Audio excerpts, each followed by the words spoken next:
I'm Howie Mandel. This is Howie Mandel Does Stuff. What? Oh, we can't Zoom? Well, we don't have the internet, but that's okay. This is Howie Mandel. Howie Mandel Does Stuff. He's going to try to do stuff without the internet right now. Our guest is Zooming in. I'm wearing a mask because I'm still testing positive for COVID. This is my co-host. I'm Jacqueline Schultz, his daughter and co-host. Okay, so and then our guest today is Mayim Bialik, who is a brilliant actress, writer, director, celebrity, host of Jeopardy, and Scientist, a neuroscientist. And but our internet just went out, so she was going to Zoom in because her assistant also just tested positive. So we are. Are you allowed to share that?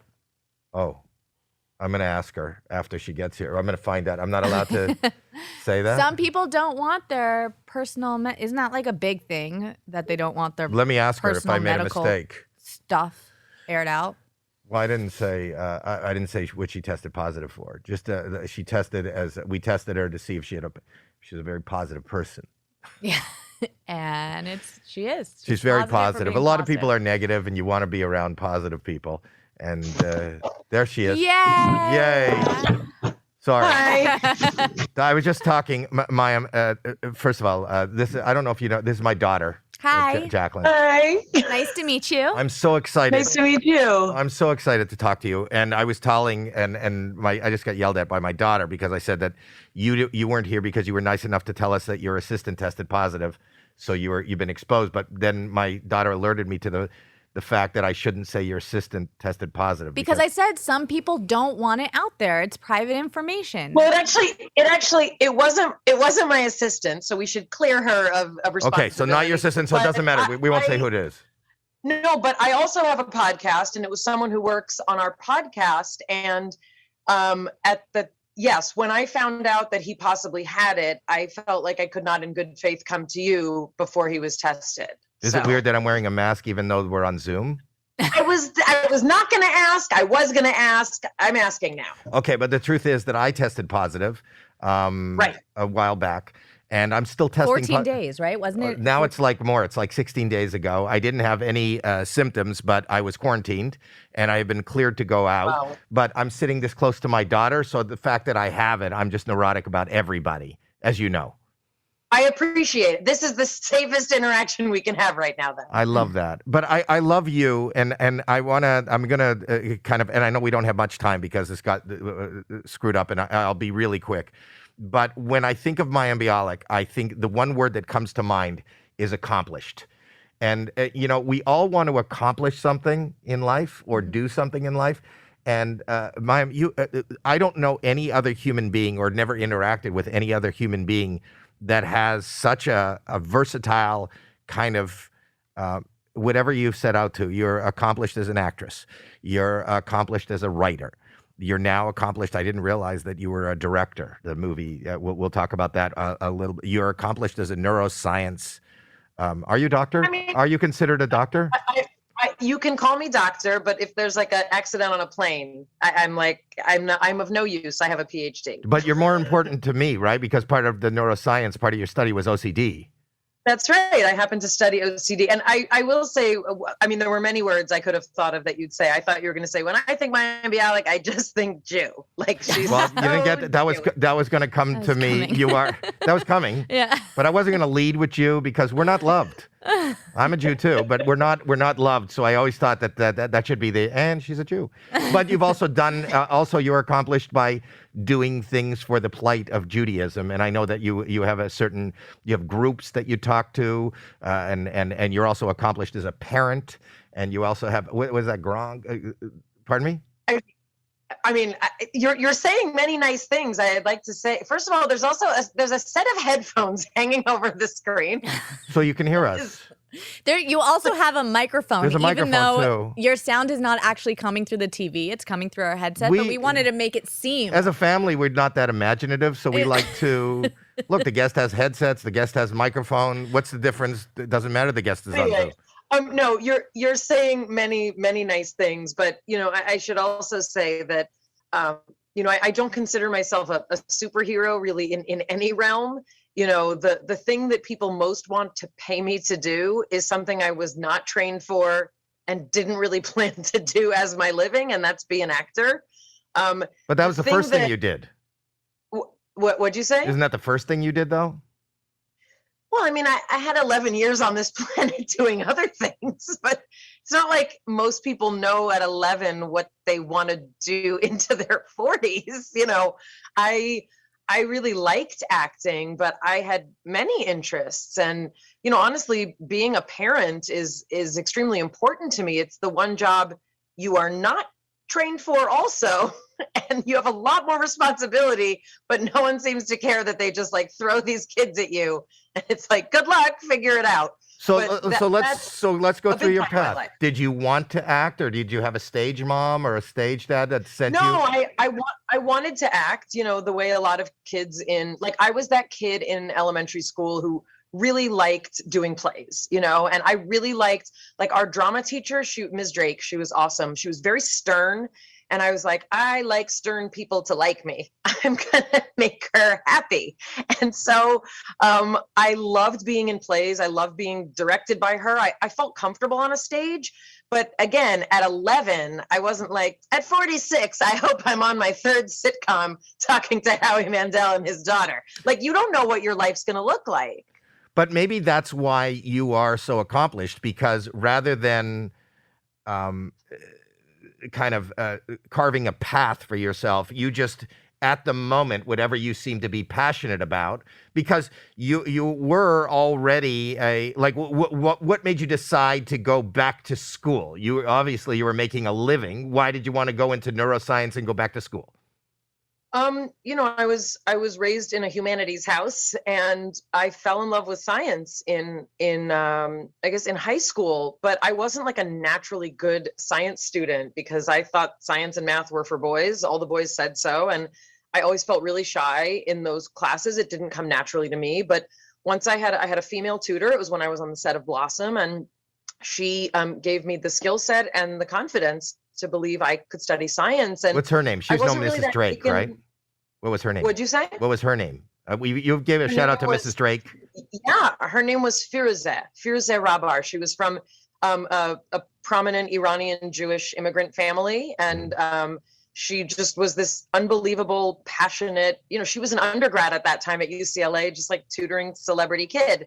But I also wasn't that taken with fame and being recognized and the money. That wasn't interesting to me as a lifestyle. I wanted to go to college. My grandparents were immigrants to this country. You had to go to college. You just go to college no matter what you did before college. Go to college. And I wanted that experience. I wanted to do all the nerdy things I did. I joined a Zen Buddhist club. I was, I conducted music for the Jewish a cappella group. I wrote articles for the paper.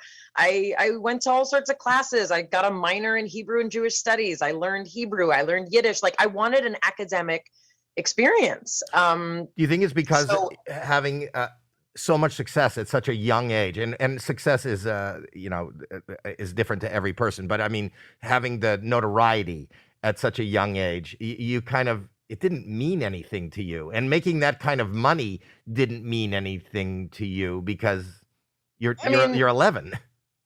Right. And also people didn't make the money then, especially 14-year-old girls who starred in TV shows. There were no other girls starring in TV shows at that time. It was not a huge lucrative, kind of thing. And of course there was ridiculous money to be made, but also I wasn't raised with money.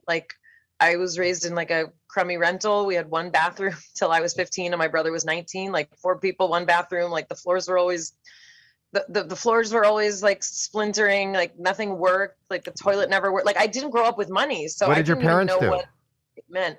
My dad was a public school teacher, which, you'd think is an important profession that we'd like our country to compensate people for. But yeah, my dad was a public school teacher. My mom worked part-time at the nursery school at the synagogue that I belonged to, but she was, home with us when we were not in school. So I didn't grow up with money. And, yeah, it's not that the fame didn't mean anything to me. Like, I didn't feel like it gave value as a human to me. I was happy to make people happy. I love being a comedian. I love bringing joy to people. But, I'm kind of like an introvert who was living as an extrovert. I didn't crave that kind of attention. It made me very uncomfortable, not because I don't appreciate that it makes people happy, but it's just not my personality. Like, I want to like crawl under a table when people recognize me. It's kind of funny. It's kind of funny you should say that. And I relate to the fact that I found, this isn't anything that I pursued, and I love what I do. But I don't really understand the notoriety. And I'm sitting here with my daughter who spent 10 years as an inner city public school teacher, and the fact that people want to talk to me because I, pretend to be a little silly in front of a camera rather than to talk to somebody who shows up each and every day and changes people's lives and inspires them to hopefully change the world doesn't make any sense. But that being said, you had an incredible amount of success. Are you telling me with Blossom you didn't make a lot of money?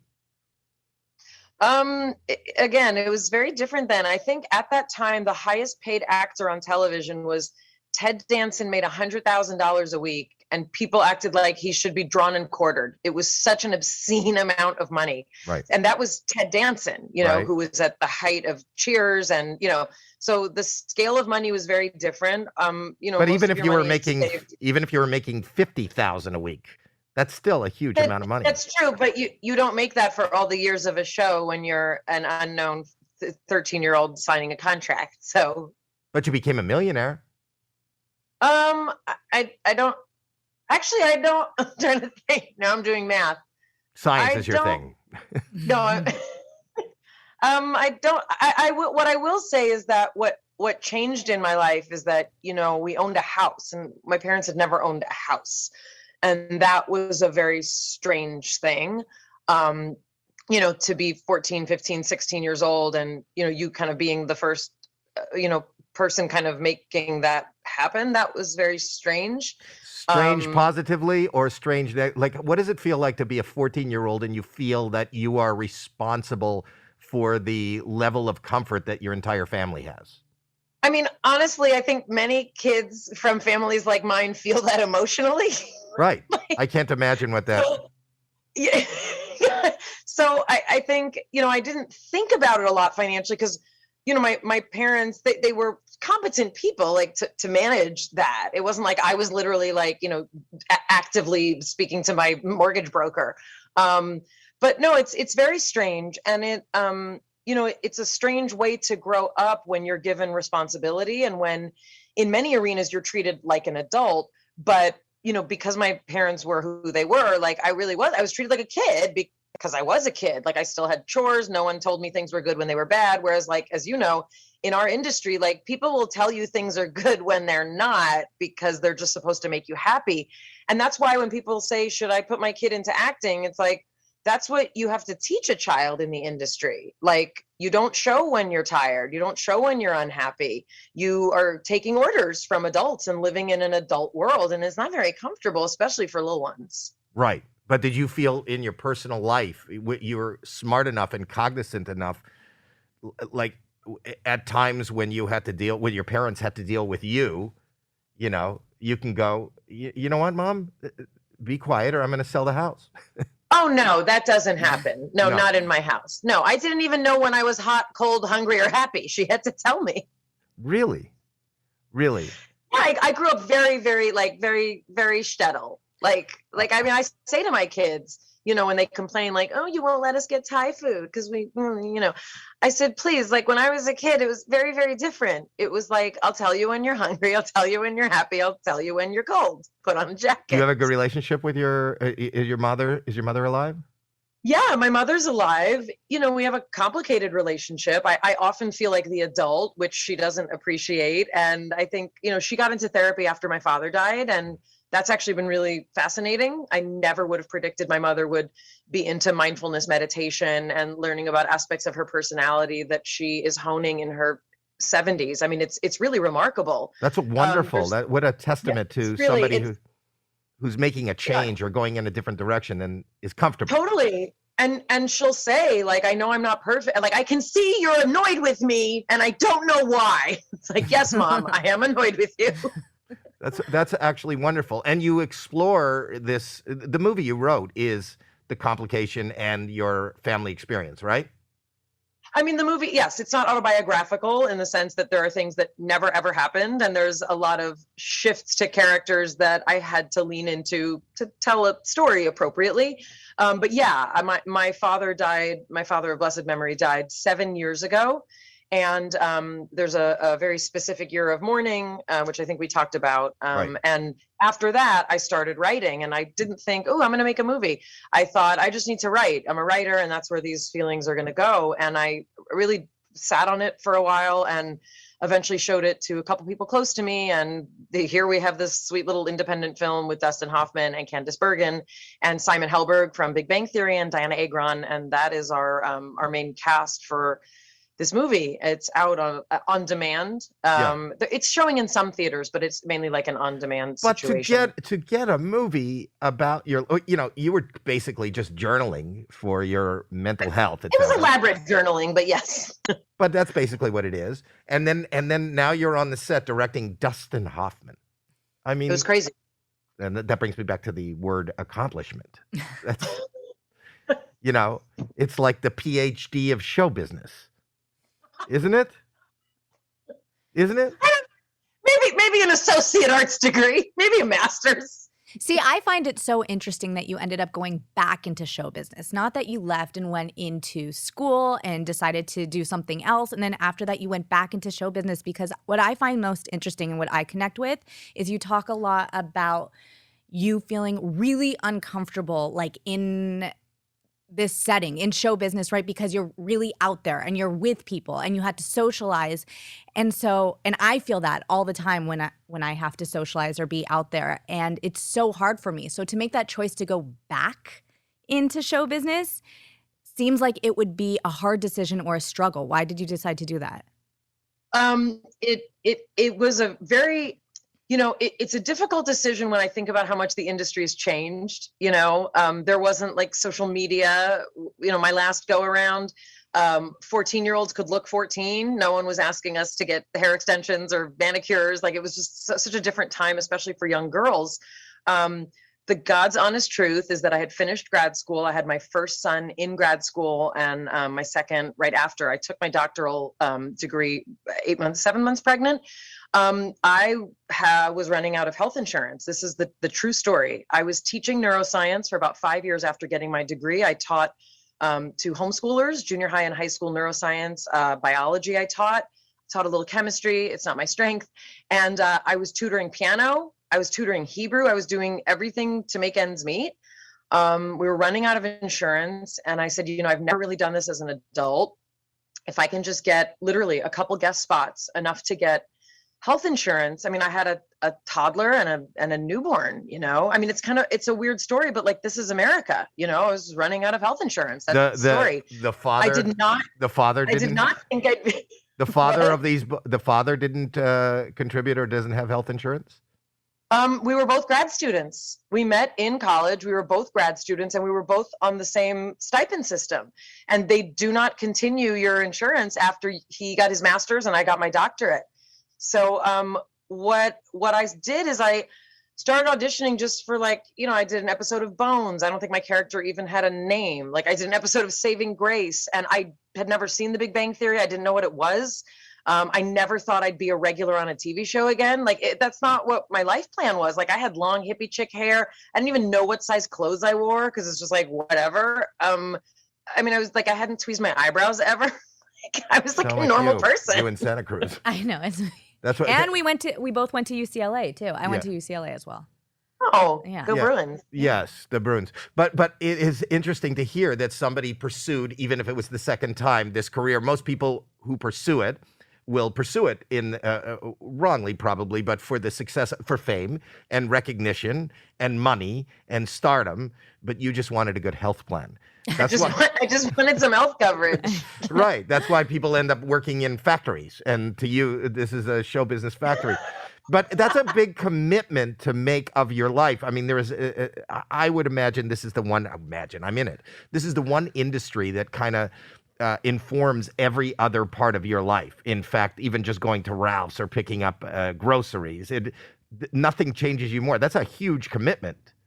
Well, and also keep in mind, you know, when I let's say married, I mean, we've been divorced 10 years, but when I married, you know, my now ex-husband, like we were both grad students. I wasn't looking to act. Like we had a totally different life planned for ourselves. And, you know, he had never known me famous. Like we met in college when I was like, oh, I heard that girl used to be on television. But yeah, it completely changed our life. I mean, I wasn't planning on raising kids as a famous person like that. I thought I'd be raising kids as a person who was a famous actor when they were younger.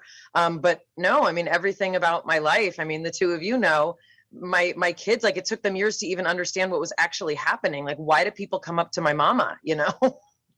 And are they good with it?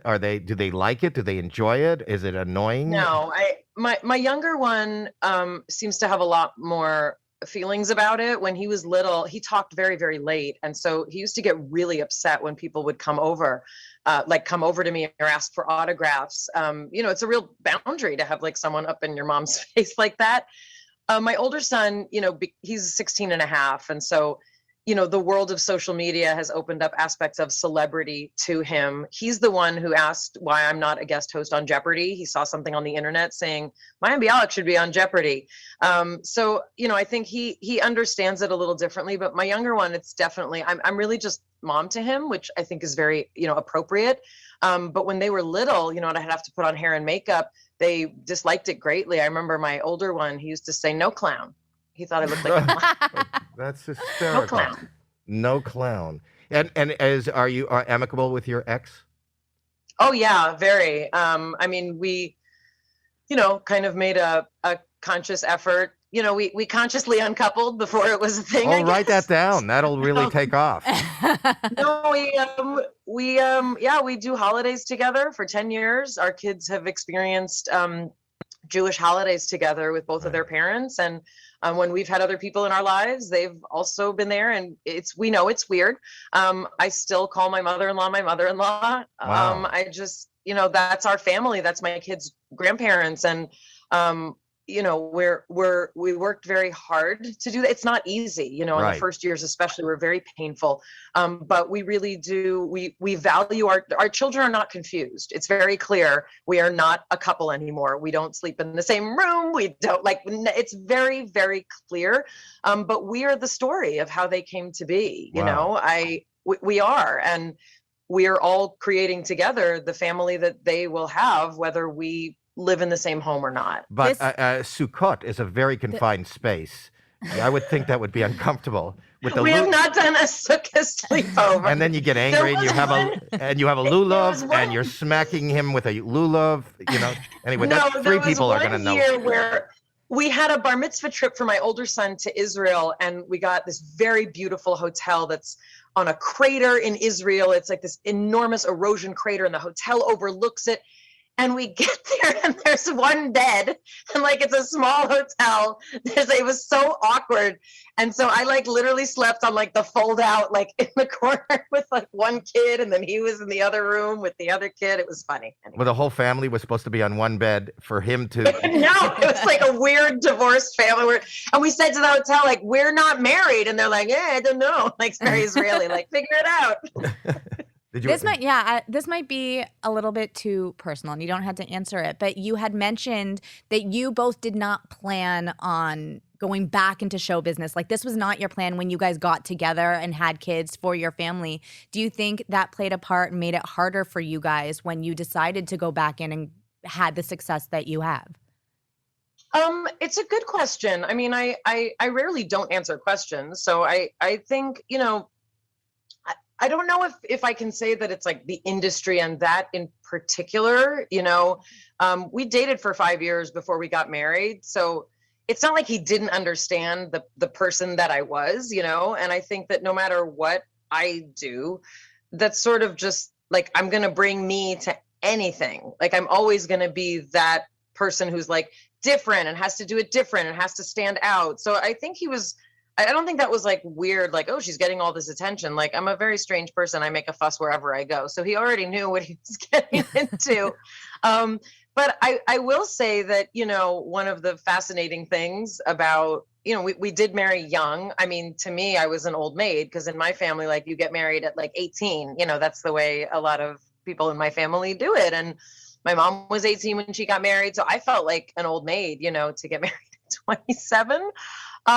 But there's a lot of changes that humans go through for sure, especially in our culture now. And you hope that you grow with your person.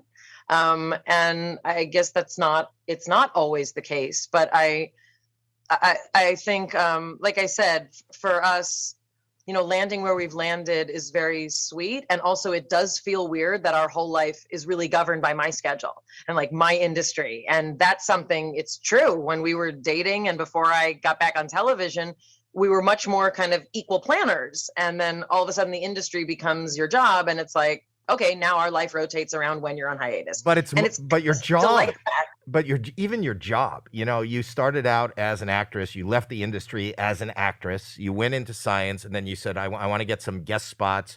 You ended up on Big Bang Theory, and you're just an actress. And I don't mean to be derogatory by but just as opposed to what you're doing now. What you've taken on is you have a company. The show you're on now is produced by your company, developed by your company. So you are the boss. You work for you.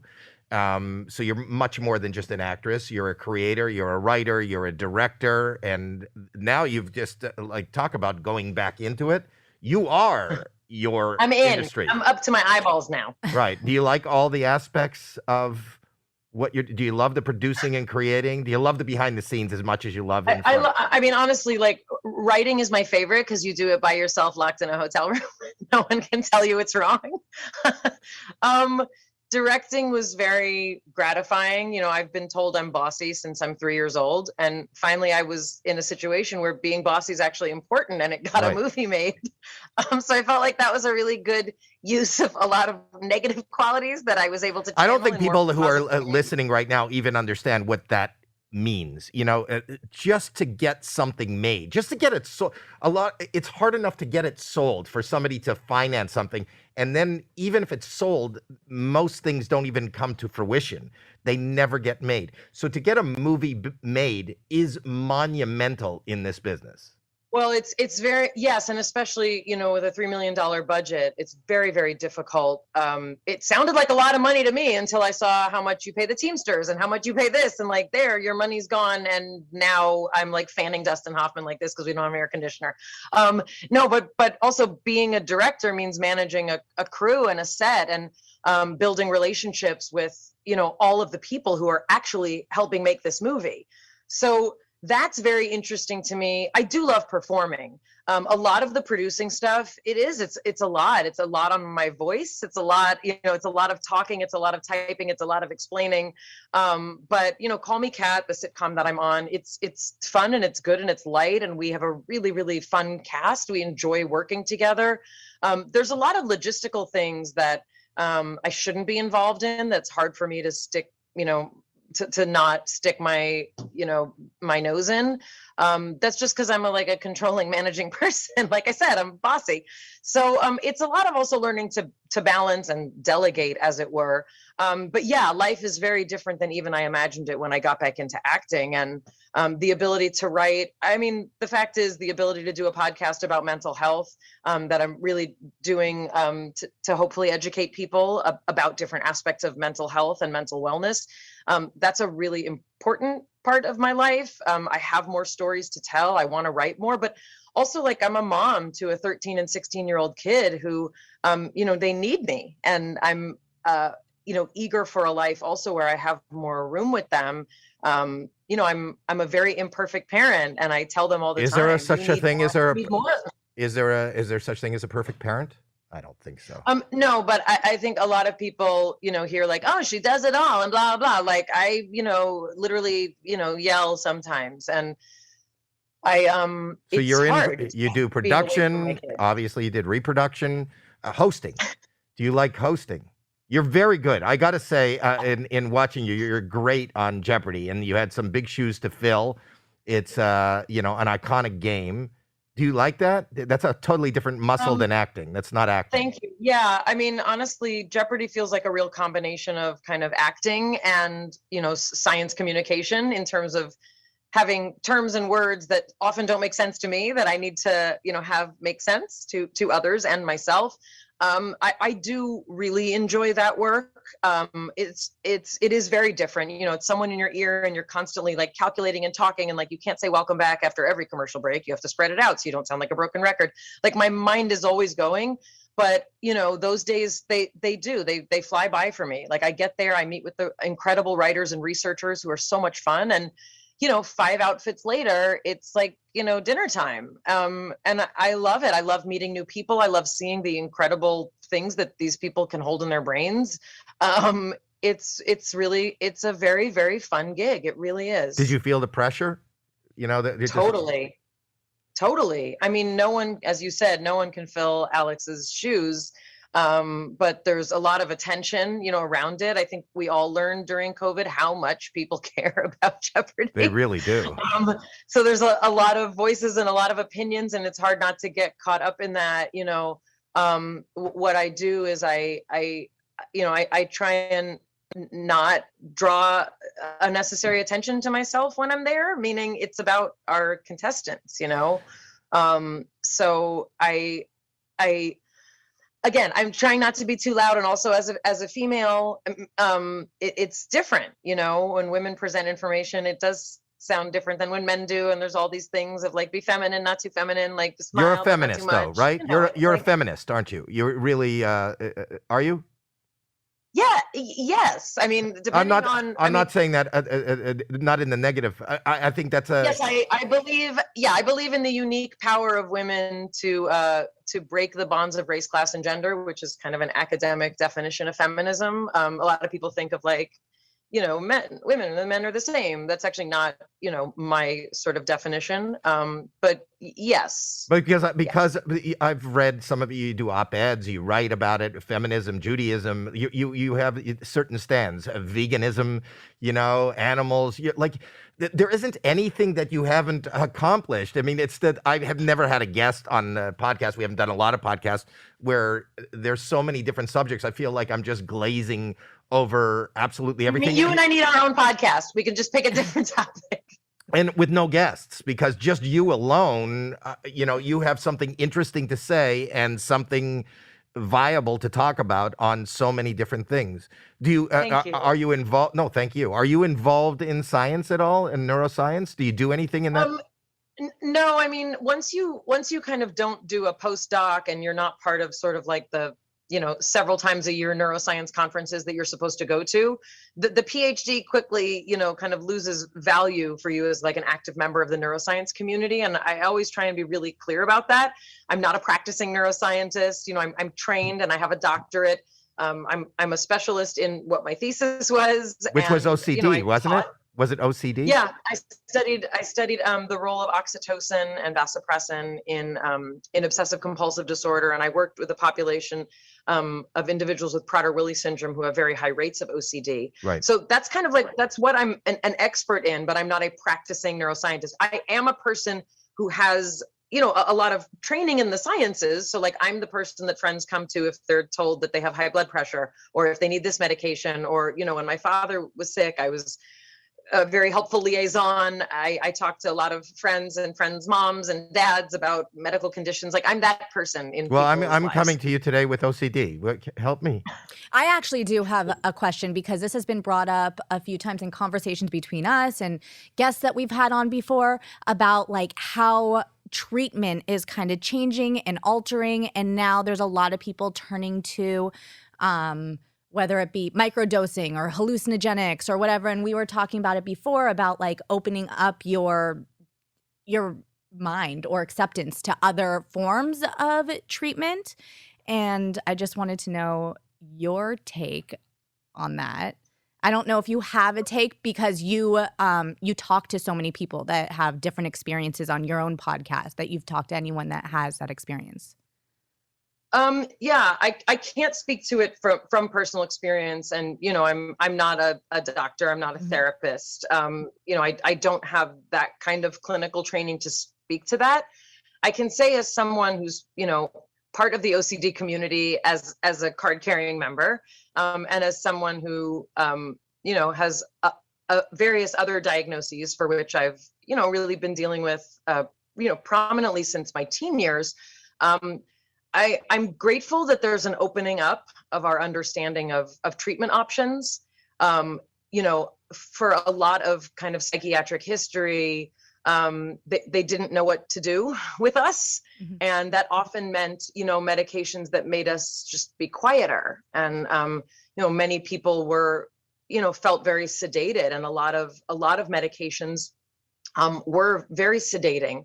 So, I do want to say that in the first case, because even like classic SSRIs, like the Prozacs and the Zolofts, like those still work for some people, but there are a lot of other medications that metabolically work differently and can work for people for whom they thought medication will never work for me.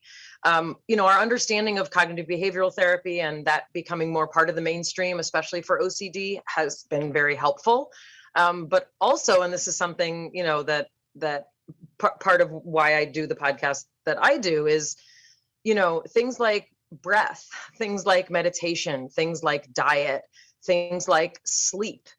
Those things have a larger role in the modulation of psychological and psychiatric disorders and conditions than we previously were acknowledging. And the same is true of, I guess they call it, like plant medicine or plant-based medicine.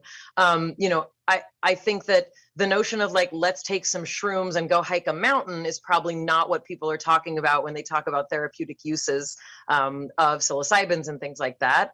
Some people. There is a lot of promising and legitimate research about MDMA and about ketamine. I just like to caution people that those things are typically best done with some rigorous supervision. And while I hear a lot of people have amazing ayahuasca experiences, that's not something I think that the medical field is ready to sort of be prescribing for a lot of reasons. Well, that's why you have to go to a shaman or shaman. You have to go to South America, yes. Yeah. No, that scares me. I think that's what you were alluding to. We've had some people on here because people do talk to me about mental health. That's not what I did her podcast. I was thank you for having me on. It was really. We had a fantastic time with you. I know. Well, because we have been we talked before about brain chemistry, and I was like, well, you're the person to ask them about brain chemistry because and also like, speaking kind of less officially, I know a lot of people who like the extreme focus that you get from certain medications that are prescribed for other things. And I also know a lot of people who self-medicate with pot and alcohol, and that can become a problem. It happens. I'm not saying you have a problem. I am. No, he does. I do. He recognized a problem. I did. Well, when people say like pot's not addictive, I'm like, no, but feeling good is. And if pot makes you feel good, you're going to keep returning to that rather than handling possibly other aspects of what's going on. I did that I'm during that. I'm generally an advocate for what? I did that.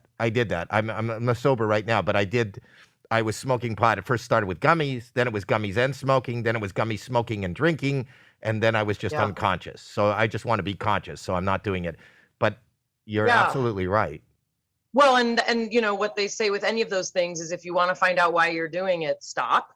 And, the same is true for me. I've talked about disordered eating and some of my struggles. Binge eating can numb a lot of feelings and it feels really good. And when you stop doing that, you have to feel all your feelings.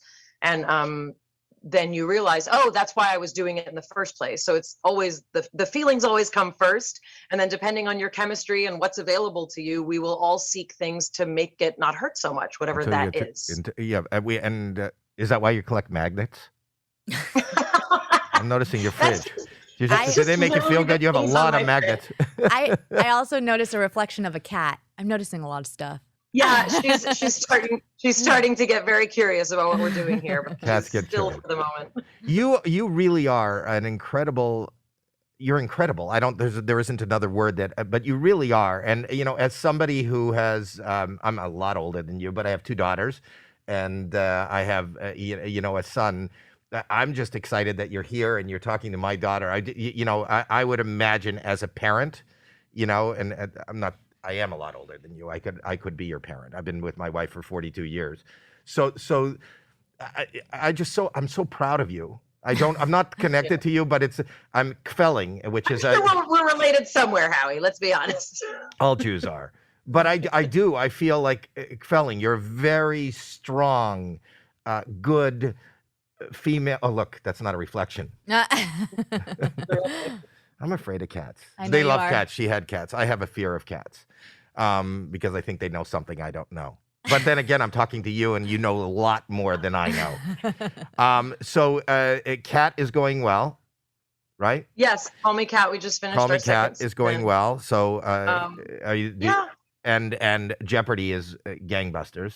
I mean, that's kind of my life. And I do appreciate all the nice things that you've said. I'm not that much younger than you. And Yeah, you it's are. actually really a pleasure to get to see your daughter. And it's really, really She's fun. And she's I'm closer very to your glad age than I am. You said your age. You said you're 46 or 40. I'm 46. Yeah. Right. So I've been married for 42 years. And I went out with my wife for 5 years before that. So you could be my daughter, kid. I'll do the math. Okay. They did. Well, that's not your thing. You keep telling us it's science. Yeah. Math is for boys, and that's why I'm doing No, it. math is part of science. No, I had to go all the way through advanced calculus. I couldn't. I don't remember any boys where I grew up saying, "Don't add or subtract. That's a boy thing. That's not a girl thing." But it was always the girls that were smarter in math and science. At least That's not the stereotypical thing that people say. They say that my math other and daughter is a science- big science. She's a doctor too. Yeah, my other daughter. You have a master's too. I'm smart too. Yeah. Okay. Yeah. I don't want- no favoritism. Anyway, you Yeah, are no, I'm a just favorite. such a joy. And Mayim, if you ever need anything or you want to work together, I would do anything with you. I really do. Thank you. Hold you in high esteem on so many. Reading your op-eds and reading what you do for Israel and the things that are important to you and the things you write about and your passion. And I can't tell you how many things I see, and I don't really know you, but I see, and after I see things that you've written or things that you've done, I can't imagine another person that I've said wow more about. That's very kind. It means a lot coming from you. I respect you very much. And there's no reason I to hope our respect paths me. will cross, and we don't have to wear masks. Okay, well, yeah, I don't. Then you really don't know me because I know. I don't think this is ever coming off No. again. I think you're thankful that now you have an excuse to wear a mask wherever you go. I'm Yeah. not the odd guy. I don't shake hands. I haven't shook anybody's hand for like 10 years. Now masks have become in vogue. This is the most. You were ahead of the curve.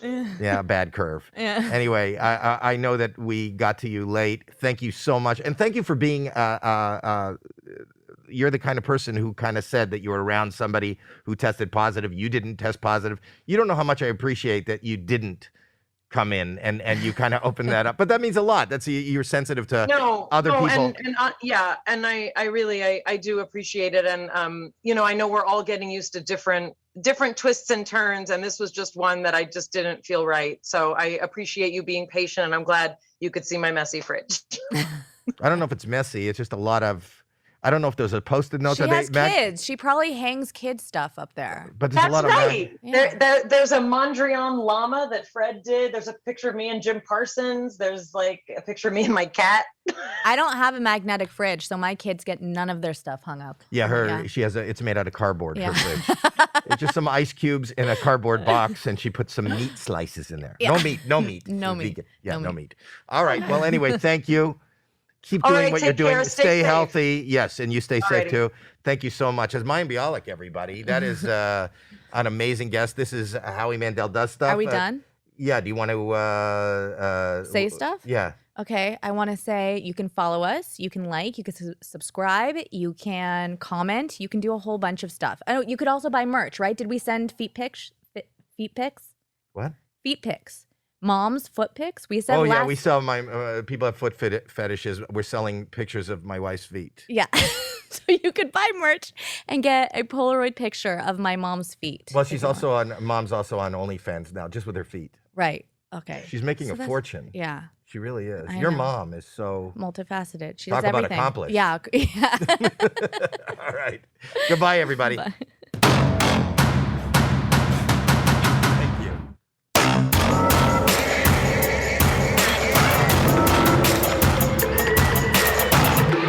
That was nice. That was nice.